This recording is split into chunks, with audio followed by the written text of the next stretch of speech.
Hello again, YouTube. Adam and Jamie here. Jamie, what do they need to do? They need to hit the subscribe button. Right. Subscribe, everybody. And we're getting started right now. This is your Fantasy Football Today mailbag. It is Saturday. We are just hours away from Alabama dismantling another Sunshine State school. Where's the game? Gainesville. We're like no interest in going? I mean, there's a huge interest in going, but, you know, I got to work Sundays. What, is it a night game? No, it's not a night game. I don't think so. You could have pulled it. You don't even know what time the game is. Come on. Adam, listen. Do you understand how much I would love to just sit back and pay attention to the Gators and wonder, be up to date on everything that's happening? I don't have that in my head. I understand, but, you know, you get to know the game time. It's probably 3:30 on CBS. I'll check the day of, usually. I'll check right now. It's probably 3:30 CBS. Anyway, big day for Jamie. Gators taking on CBS. There you go. Watch it on CBS. Welcome to the show as we answer your fantasy football questions. Jamie can sit back and relax and answer fantasy football questions all day. Fantasyfootball@cbsi.com. Also, your Apple Podcast questions. We appreciate all of the 5-star reviews. Remember, it's helpful not just to leave us a question, but to leave us an actual review. Like to know what you like about the show, want other people to see it and other people to listen to the show, all those things. So we appreciate that from our audience. Now, there are emails, and there is the email of the day from Philip from a sunny town in South Florida. Phil? Where is he from? In sunny town in South Florida. Coral Springs. What was the name of the town in Puxahani? What was it? Puxatawny Phil. Puxatawny. Okay, sorry. That's pretty bad on my part. No? Hey, Chris, Mercury, and Mark. Morris's? Well, I don't know. I mean, Dolphins? Chris, I don't know. Mark Duper? or Clayton? Mercury Morris? Mark Clayton?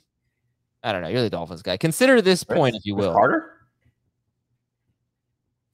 Consider this point, if you will. TREY Sermon and Elijah Mitchell were both drafted this year. TREY Sermon was a 3rd-round pick. Elijah was a 6th-round pick. So why did he play over Sermon? Because Sermon was a healthy scratch due to behavioral issues. Do we know that, by the way? No. Yeah, see, that's the thing. That's the rumor. Could they both do about the same under the offense? Maybe. Is the coaching staff aware of and under the mindset that blah, blah, blah, blah, blah. Basically, I'm all in that saying a few months ago that they like TREY Sermon a lot more and don't think that has changed. Elijah Mitchell was one fumble away from never being mentioned as fantasy relevant ever again. I'd love your thoughts. I mean, I think, I hope at least, you know, and you could correct me if I'm wrong. Obviously, we're on multiple platforms. We're not always talking together. You have conversations with my colleagues that are our colleagues, excuse me, that I'm always not privy to. I feel like as a group, we've kind of conveyed like he's worth picking up now. You know, Dave said something which he referenced that I say this all the time, that if Elijah Mitchell wins you a week or two, he's worth X amount of fab for that price alone because he has that type of potential. We know this backfield. You've said this a ton of times. We know this backfield is not afraid. This coaching staff is not afraid to put somebody in the backfield that we may not have ever heard of or known. And these are 2 draft picks, but that we didn't expect. And they can get great production out of it. I mean, you think about Mike Shanahan, Kyle's father, and what he's done with guys, you know, during his tenure as a head coach. So what I'm getting at is like Mitchell may have been forced into an opportunity. I'm going to guess he's going to get the first opportunity against the Eagles this week. If he struggles, and to the emailer's credit, if he fumbles or gets hurt or something, we may never hear from him again. But you have to go in with the understanding of hopefully he's going to be the guy rest of the way. So he was worth whatever you felt he was, you know, worth bidding on. Did you get him in any leagues? I got him actually as a 2nd waiver wire claim. Someone took I think they took the Browns DST, which is another lesson, actually. If somebody like this comes around, even if you don't need him, you should probably use that waiver claim on him instead of something like the Browns DST and then try to flip him. Jamie, I actually, just as we're speaking, I am looking at a screen that says trade submitted successfully. Let's see if this works. I offered just now Alvin Kamara and Elijah Mitchell for Christian McCaffrey. I'm seeing the trades that people are making for Elijah Mitchell. Somebody turned Elijah Mitchell into Robert Woods. I think this is a great time to try to sell Elijah Mitchell because some people spent their entire fab budget on him. Some people spent 80%. Those people are a lot more convinced on Elijah Mitchell than we are. And I think you should just try, if you have him, to turn him into something that we think is better. Obviously, we don't know if it's better, but we're pretty sure. So we'll see if this gets rejected. This is a 49ers fan I'm trying to trade with, so that might help. But I'm going to spend the next day trying to make some Mitchell trades. Yeah, I had 3 scenarios with Elijah Mitchell that, I mean, I put bids on him with every fab budget. I wasn't going crazy. I try to practice what I preach. So, it was anywhere from 25 to 40% of what I was bidding on my remaining fab budget. I got him in one league for $26 out of 100, the first run of waivers. I got him as a 10-team league. He went through waivers and nobody picked him up because you only play one running back in this league. So most people were running to get wide receivers. And I was shocked when I went the next day and I was like, oh, he's still there. I'll pick him up. And then another league where I also did something similar. I was like 5th on the waiver wire. And the 4 people in front of me, this is one of the father-son leagues with my 7-year-old. So the dad's usually the ones that are doing it. I was like, okay, I'm not getting him. So I put a bid in for the Packers DST. I needed DST, and I would have gotten him because I was the only one. I was the first one that made a move. So, some lessons that you learn, even for us in this business. I'm hopeful he's going to be good. That's the bottom line. I hope he's going to be, at least in a timeshare. I hope it's not that he stinks and after the one big game and he had the 38-yard touchdown run and that was really what boosted him. We can't forget that it was the Lions. They're terrible. Yeah, they are. Right. Exactly. And Sermon's going to get some work. Not going to be a lot of catches. It could be hasty. Could be hasty. Yeah, not the worst thing to do. Let me check Hasty's roster percentage. It was at like 19% when I looked on Tuesday. Okay. Yeah, he was added. He was added by the manager who auto-drafted Travis Etienne and J.K. Dobbins. What league is this? This is the only league I'm in without either podcast listeners or fantasy analysts. 25% roster, Jermichael Hasty. So this is a league I should win, but my name is Horse Bleep Team because I always suck at this league for whatever reason. This is your dynasty league team or no? No. Oh, I forgot about that league. This is my only redraft league. Russell Wilson, Kamara, Gus Edwards. That was who I drafted. Justin Jefferson, Calvin Ridley, T. Higgins, and streaming tight ends. Pretty good, right? Yeah. 0-1. All right. I started Javonte Williams this week. Well, I might start Elijah Mitchell, but maybe I'll start Christian McCaffrey. Who knows? Okay. Anyway, let's go on to the news and notes. Josh Jacobs did not practice, so that's 3 days in a row as we record this on Friday afternoon. Where are you going to end up with Drake if Jacobs doesn't play? Just outside the top 24. He'll be in the 25 through 30. I just tweeted it, and again, we're recording on Friday. So here's some of the questions that I got. Walter Rogers Jr. says James Robinson or Kenyon Drake in full PPR. I'll probably take Drake. Drake or Hines in PPR. I'd probably go Hines. Drake over Juju and flex. No. Why Hines? Because Drake had 5 catches. Yeah, I probably, as I said, that I probably should change that one. So Drake over Hines. He had 5 catches. Carr threw the ball a ton. It's not like he had a ton of targets. They're not going to run. He's going to throw the ball a ton again. Yeah. What do you think about Jalen Richard when he comes back from short-term IR? Do you think that Drake will not have that role? No, I think he will. Okay. Because I just really regret not taking him. Jacobs can't stay healthy at all. It's so sad. He's already hurt. It's crazy. Trey Sermon is going to be active this week, so we already talked about that situation. But Brandon Ayuk could regain his starting job. Shanahan basically kind of blamed last week on the injury, or at least where he was with the team on the injury. Not going to start him, right? But let's see what happens here. Right. Okay. And buy low if you can on Ayuk. Debo or Ayuk, straight up, who are you taking? Rest of the season. Ayuk? Okay. Will Fuller out for personal reasons. I do think we had that information on Friday morning, right? For the show? Yes. Yeah. Okay. You want to read? No, we did not. I'm sorry, we did not. Okay. So then talk about those 2 wide receivers, Parker. I would try and stay away. I like Waddle still slightly better. I know you like Parker. You said that on our noon Friday Fantasy Football Today show on CBS Sports HQ, and I get it. I think they're both number 3-ish receivers, but it's a tough matchup for both those guys. It feels like it's going to be low scoring, so I think it's it's in your best interest to try to avoid them. Yeah, I regret saying that because I do think Tre'Davious White, that factor is real, and Parker would get him, a lot. This is where the quarterback, I think, it matters, because Fitzpatrick would say, "I don't give a bleep." Right. Tua does. Xavier Rhodes is out for the Colts facing the Rams. We haven't seen Darius Leonard yet, right? Yes, he practiced. Okay. I'll double check on that, but I'm pretty sure he was back. Marquise Brown practiced, so it looks like he's good to go for Sunday night. Zach Ertz practiced, and Zadarius Smith, Packers pass rusher, is on IR with a back injury. Okay, let's go to our Apple Podcast questions. Give me a moment. Here we go. Yeah, Darius Leonard practice. Okay. From Floyd, Javonte Williams or Devontae Smith in non-PPR? Ooh. Javonte Williams. So I don't think Mosley's practiced either. I didn't see the Friday report for the Niners, but they might not have Verrett. Obviously, they won't have him or Mosley. And Josh Norman, baby. I think the Eagles are going to win, and they're still 3-point underdogs. I think the Eagles are going to win too. All right. Teamwork. You're an Eagles fan, though. Well, yeah, I'm pretty biased. Okay. 10-team full PPR. This question is from Jet Yellow. 2 wide receivers. How would you sell A.J. Brown and Terry McLaurin? I could use a running back upgrade. How would I sell them? Yeah. I still would value them as I did going into the season as top 10 receivers. A.J. Brown, a borderline top 5 guy. The difference is that if you're trying to sell A.J. Brown before his game, he's coming off a bad game and the Titans look like poop.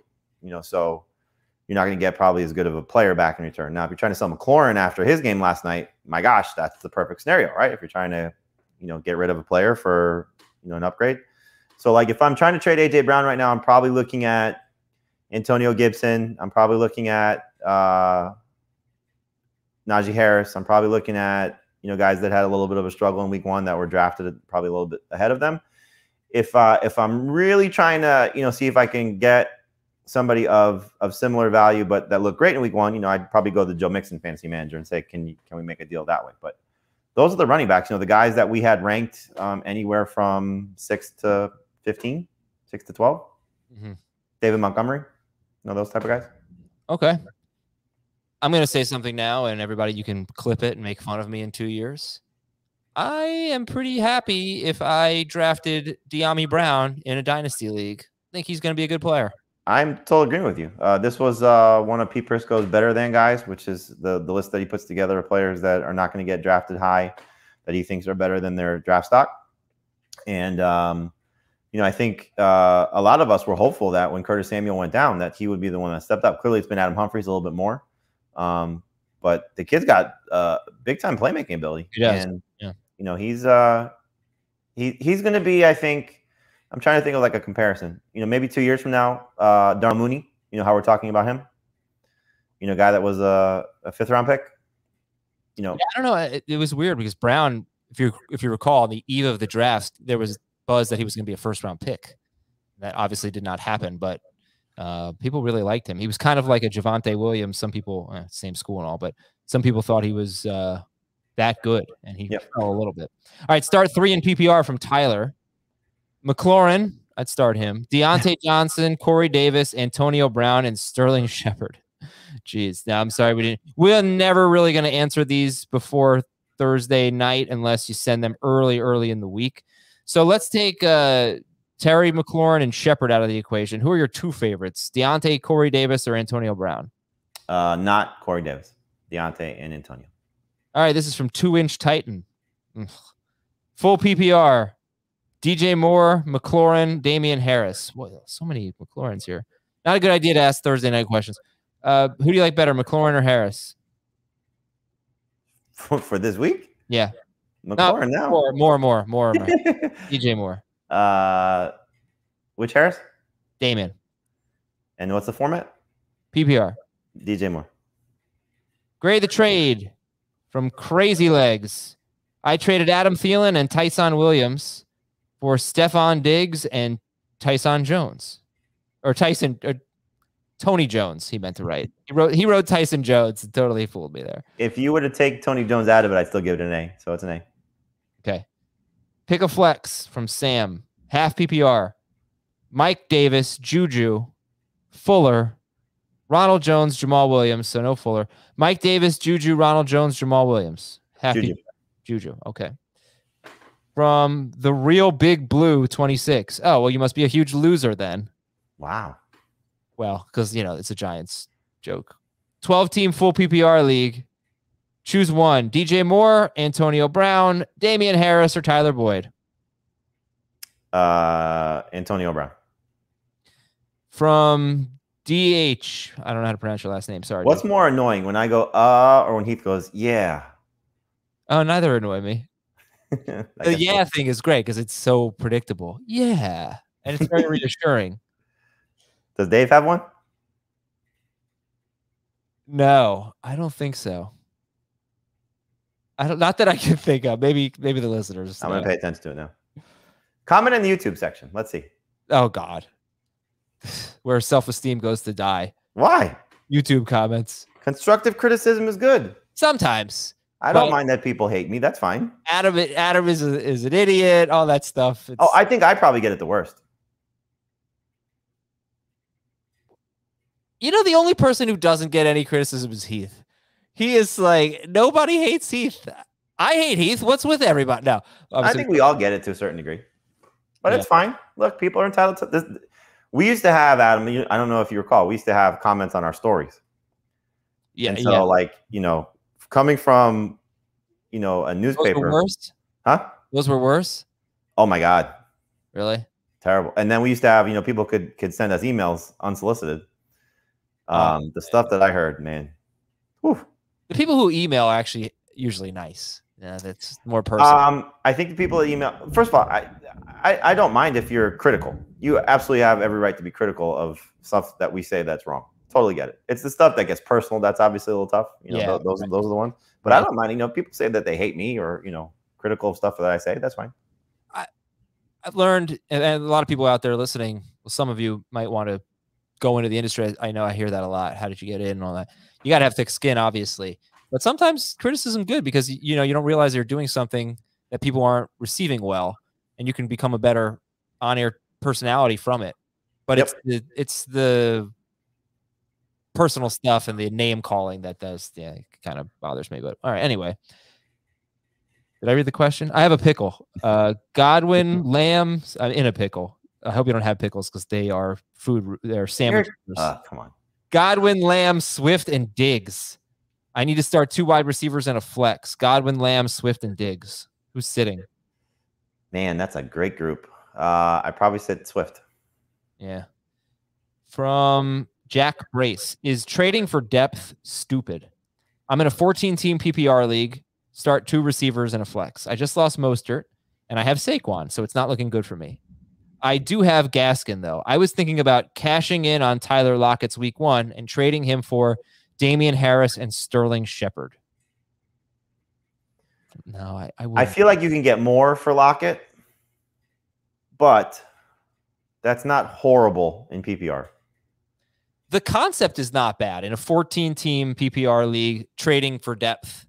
But if you were going to trade Tyler Lockett, give me 2 pieces that are worse than Tyler Lockett individually, but make sense to do in a depth trade. So what if it was, because I think probably where we're going to get hung up on is Harris is not great in PPR, and Shepard may not be this good consistently. No chance. So what if it was Jamar Chase? Yes. Or what if it was Shepard and Chris Carson? Yeah, I do that, but I would take Carson over Lockett straight up anyway. But yeah, that might be too high. What if it's if it was Hilaire? Oh yeah, buy low on Clyde, and yeah, I would do that. So Edwards-Helaire and Shepard you would do, and Harris and Jamar Chase you would do, but you wouldn't do Chase and Shepard together. I wouldn't. I'm not really. Harris and Shepard together. Excuse me. I'm not really believing in Shepard. Although it is now going back to last year, 4 straight games with 9 or more targets. And by the way, the NBC Sports Edge update on Shepard from last night is absolutely hysterical. Kudos to whoever wrote it. Do you want me to read it to you? Conservative thing? Huh? The conservative thing? It is so funny. Yeah, go ahead, read it. Let me get to it. Ask one more question. Okay. I'm going to go on a rant, by the way, after you read that stupid update. Okay, from Gaelic Sox fan. Hey, Claire, Jamie, Brianna, and Roger. That is from Outlander and not from Game of Thrones, which is close anyway. Jamie and Brianna. Brienne. 12-team half PPR league to flex. I can use a tight end in the second flex spot. Who should I start? Juju, Deontay Johnson, Jamison Crowder, J.D. McKissick, or Darrell Williams, or Cole Kmet. Okay, obviously we're not going to tell you McKissick. That wouldn't be fair. I don't know. Deontay. He needs 2. So Deontay's 1. So Juju, it's Juju, right? If you want to go with both Steelers. Like we had that question on I'm sorry, I got that question on the radio show. Would you start both Jamar Chase and T. Higgins? And so the answer that I gave is I'm always going to try and play the best players I have.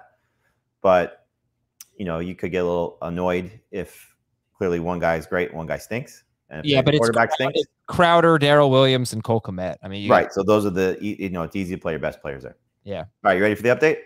Yes. So this was after giving his stat line and what he did. Shepard continuing to lead the Giants in targets nevertheless makes too much sense. He is the perfect conservative option for a conservative quarterback taking plays from a conservative offense coordinator working for a conservative coach employed by a conservative general manager cashing checks from a conservative owner. Shepard will have wide receiver 2 juice for week 3 against the horrid Falcons. Just perfect. It's so stupid. It's so wrong. I just think that it's almost like the only drive people watched on Thursday night was the one after the interception. And they weren't paying attention to the quarterback keepers and the RPOs and those types of things. And the end around. Defending Garrett? In this game, yeah. I mean, I don't think he's good, but in this game, he wasn't conservative at all. I mean, Darius Slayton dropped a 45-ish yard touchdown pass. He was wide open. Daniel Jones is not a conservative quarterback. Daniel Jones throws the ball downfield. In fact, he should be more conservative. He's too turnover prone.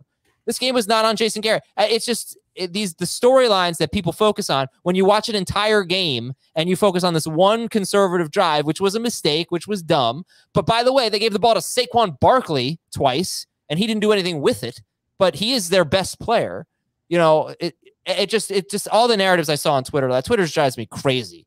People, you're not thinking. The game was not conservative at all. At all. It's just crazy. By the way, they spent so much money in the offseason. What the hell are you talking about conservative? I mean, they went out, they got 2 years ago, they got Bradbury. They traded for Leonard Williams and they signed him. And then blah, blah, blah. They're not doing a good job.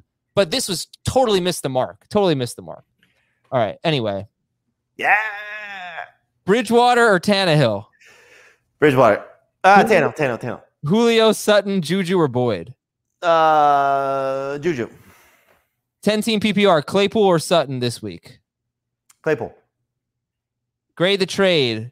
Jamar, Claypool, Chase, Jamar, Claypool, Young, and Edmonds for Godwin and McLaurin. Jamar, Claypool, Young, and Edmonds. Is this IDP? Who's Young? That's what I said Chase Young, and then I was like, wait, it can't be Chase Young, but who else would it be? Steve Young? Godwin and McLaurin. It's a lot to give up for Godwin and McLaurin, but you are getting the 2 best players. I would do it. Yes. Yeah. Damian Harris or Saquon Barkley? In a trade? No, for this week. Why are you picking questions with so many Thursday night games? I'm just reading them. I haven't seen them. This is the first time I'm seeing them. This is questions from where? The Apple page? Yeah.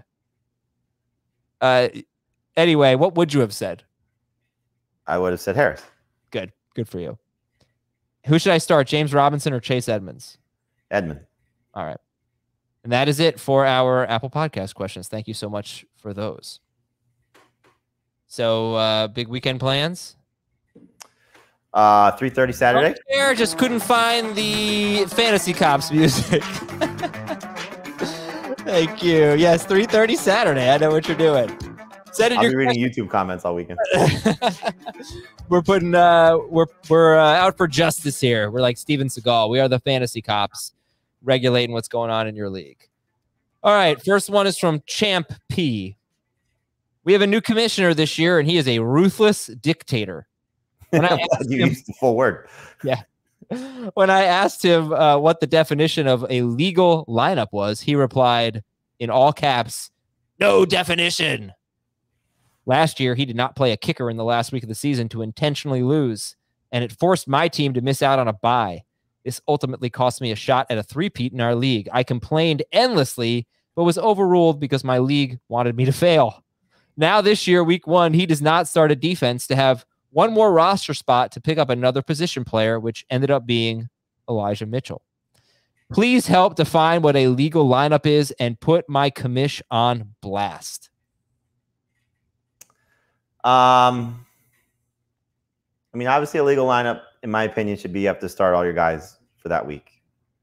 I don't necessarily love if your league requires you to play a kicker and a defense, you should have to have a kicker and a defense in there. Now, it could be up to you if you put a kicker in, for example, that is not active, but as long as you're filling that spot responsibly with a player of that position, if your league requires it. So that's the way I usually approach things. It just sounds like this guy wants to run the league the way he wants to run it. You don't really have a choice, I think, if you want to play in this league. If you're really that upset with it, and clearly everybody else is backing the commissioner. But we could put the commission on blast and tell him he's being... Yeah, I mean, he should be playing a defense and he should be playing a kicker, and bending the rules to whatever extent, which sounds like he's doing, is benefiting him. Okay, now the other side of that is I've never played in a league, by the way, in which you can start a lineup that is not complete, that doesn't have a position. It's really to his disadvantage. I mean, if he wants to lose, now kudos to him for getting Elijah Mitchell, whatever. That's a lucky break.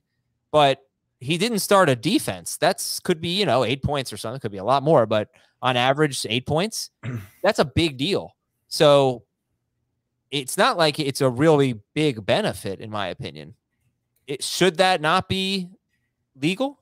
If the rules don't say, should that not be okay? Do you think it should be a blanket rule that you should have? I think if you require your league to play a defense on a week-to-week basis, everybody should fill that spot. Yeah, I agree.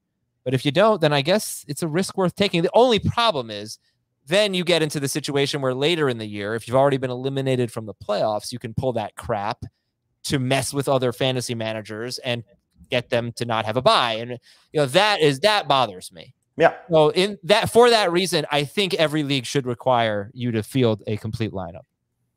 Just play on CBS, man. All right. So next up, this is from Tim. Dear Lamar, Deshaun, and Justin. Quarterbacks.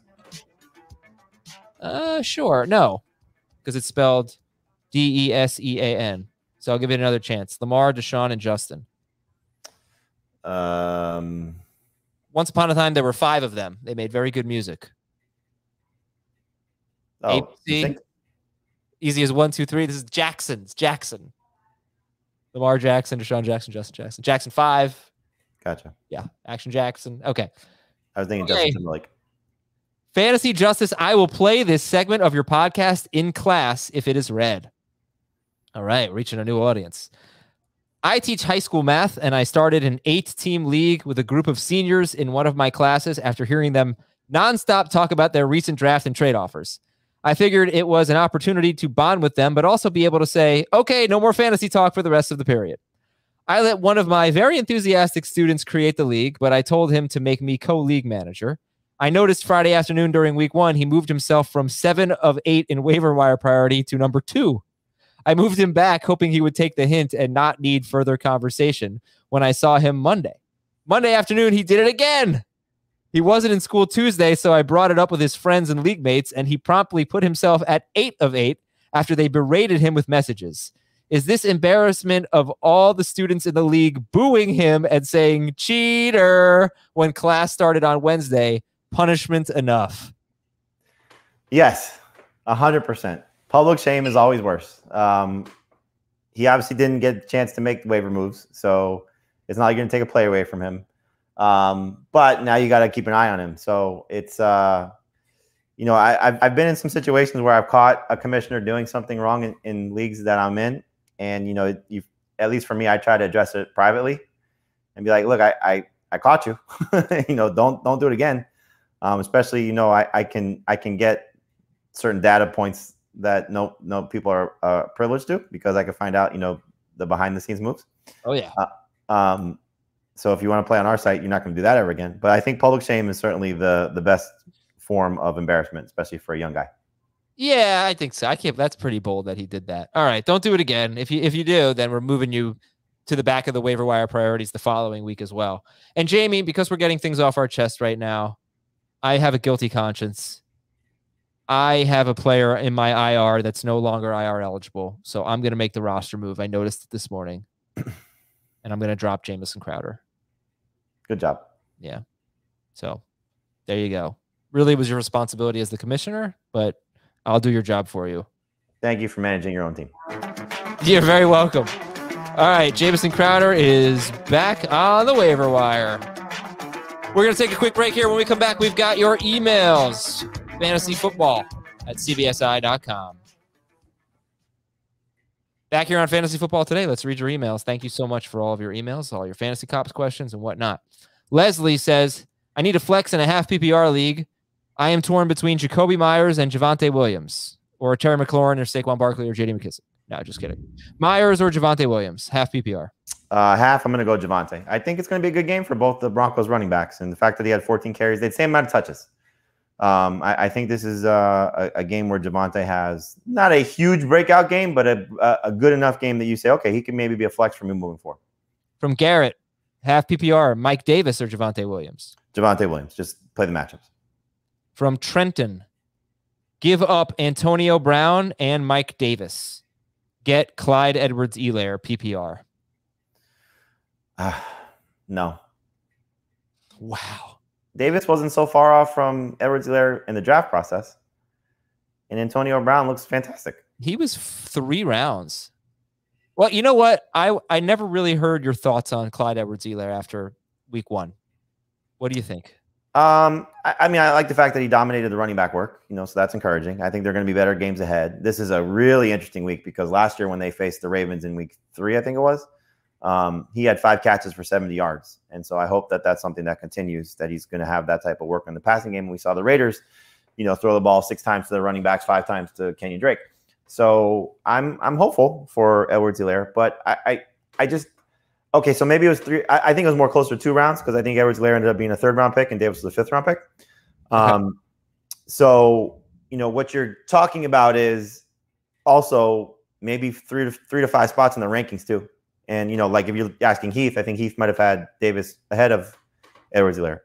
So it depends on the analyst you're talking to. So for me, I don't think there's a significant enough difference that to put somebody else that potentially good on top of it. I'd rather have Brown and Davis. Okay. And Clyde Edwards-Helaire. Yeah, so as the stat I gave on Thursday, 3 straight years, Chiefs-Ravens. 2 Chiefs running backs have either had 47 or more receiving yards or a receiving touchdown. I think he had 20 carries for 64 yards in that game too. So 25 touches. Yeah, but I guess it doesn't shock me that they're throwing to their running backs a lot against the Ravens, but that's what they've done 3 straight years. Okay, next up is Hunter. Should I trade Robbie Anderson for Chase Edmonds in a half PPR league? Yes. From Greg. Hey, John, Arya, Sansa, and Brienne. Game of Thrones. Yeah, rank them. You're, from favorite to least favorite. John, Arya, Sansa, Brienne. John, Arya, Brienne, and Sansa. I agree. John 1, Sansa. No, John, Brienne, Sansa, Arya. What? I ended up loving Arya, but her whole journey was just such a snooze fest. I mean, the man with no name, no face, whatever it was. Snoozer. Okay, half PPR, 12-team leagues, small benches. Please rank who you would be stashing. I don't have any of the handcuffs to these stashes. Well, these are handcuffs, but he doesn't have the starters. Michael Carter, Tony Jones, Tony Pollard, Kenny Gainwell, J.D. McKissic. How would you rank them? Michael Carter, Tony Jones, Tony Pollard, Gainwell, and McKissic. Pollard 1, Jones 2, Gainwell 3, Carter and McKissic. See, the thing with McKissic is he's the most playable of this group. Yeah. So I don't really consider him a stash in the same level. So I'll put Carter then McKissic. It's kind of. I don't think McKissick's role changes if something changes dramatically if something happens in Gibson. It's kind of interesting with Carter. You know, when we drafted him 2 weeks ago, we knew we were going to get a slow start. But has he really fallen behind all of the handcuffs, Tony Jones and Tony Pollard? Well, I mean, the way that I was thinking in my head is starter gets hurt, who you starting? Yeah. So Pollard starts, he's the best play. Jones starts, he's the second best play. Gainwell to me would be the third. And then Carter probably fourth, I guess, if the other guys go away. It's not uncommon for a rookie running back to be 100% rostered to start the year, by midseason be 30% rostered, and then be very relevant down the stretch. And that could be Carter, but his roster percentage is going to go down every week until we see. If you're looking for a comp, I would say the hope would be he's J.K. Dobbins. Yeah. Look, David Johnson a few years ago. Yeah, what was it, 5 years ago at this point? But good call. 2016. Yeah. Yeah. No, 2015. All right, from Mitch. A while back, you graded my Dynasty Superflex trade. You gave it a C+, which is a win. Half PPR. All right, the trade was I gave up Dak Prescott. I got pick 1.9 in 2021, pick 2.9 in 2022. I don't know how we already know it's 2.9. Oh, I know what happened. He gave me a correction on the email. I'm going to come back to this one to get it right. I'm sorry about that. From Jimmy. Damian Harris, Cortland Sutton, or Corey Davis, PPR flex. Damian Harris. Okay, just tell me why, because I need to find this email. I think it's just a matchup against the Jets. I think they're going to stick with him despite the fumble. I think he's going to still have an opportunity to get a couple catches. They should win this game easily. So I want to see Sutton first, and I don't trust Corey Davis in that same game. Okay, a while back, you graded my Dynasty Superflex PPR, half PPR trade as a C+. The picks were, he gave up Dak Prescott. He got a 2021 first and second round pick, both 9th overall, 1.9 and 2.9 in 2021, and a 2022 second round pick. Okay. So we gave that a C+ for Dak Prescott, 109, 209, and another second.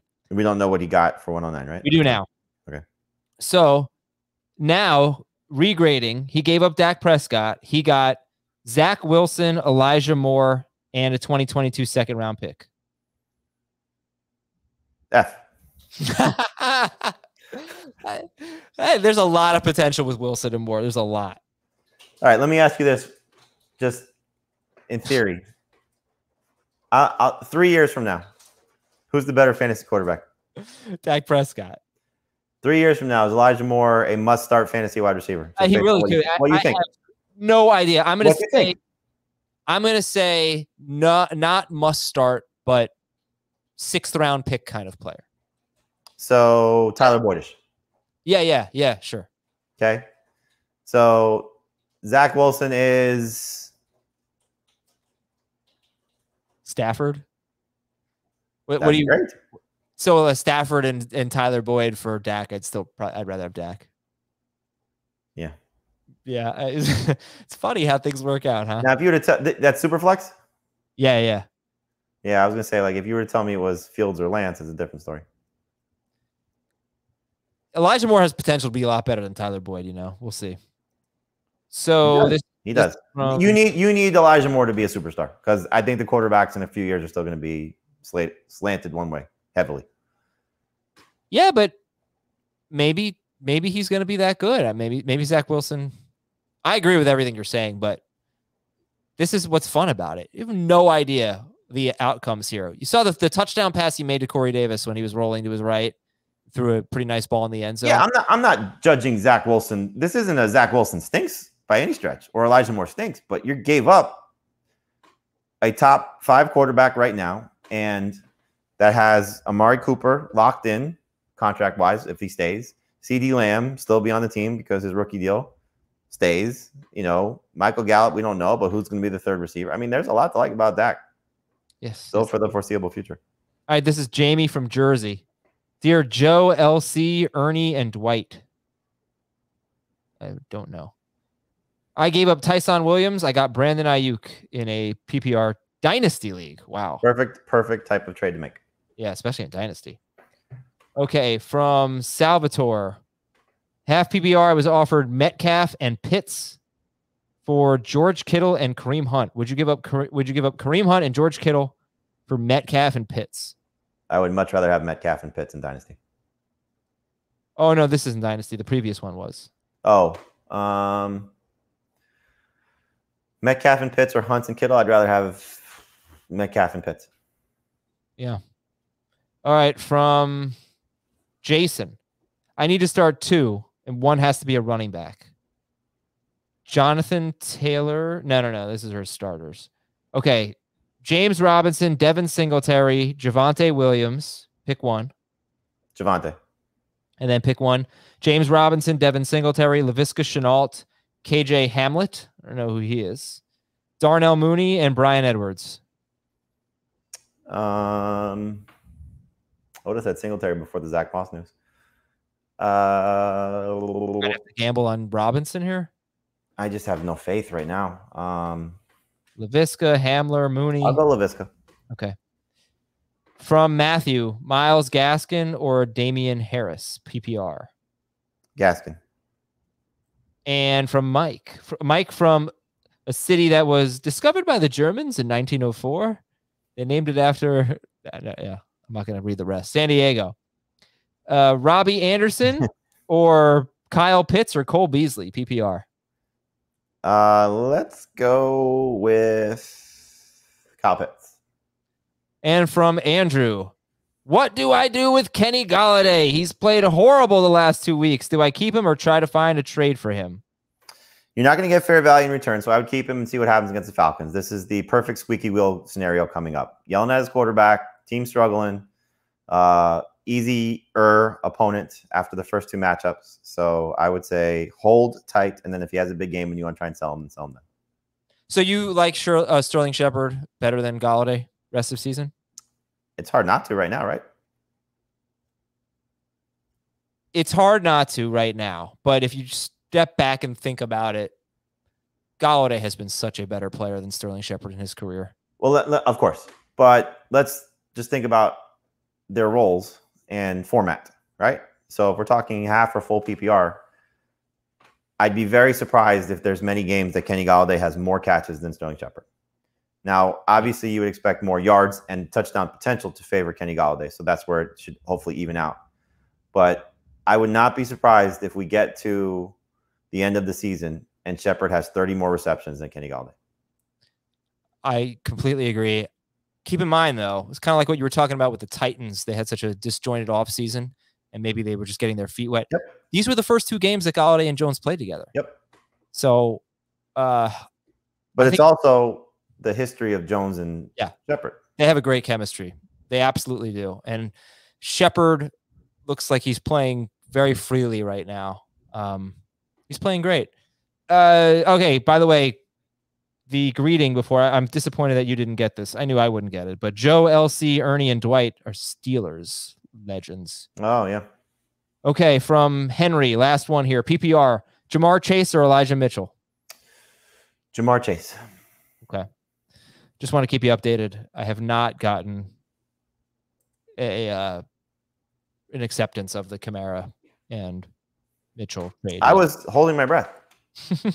I'll text you when it gets rejected. Zach Ertz not on the injury report. We'll play.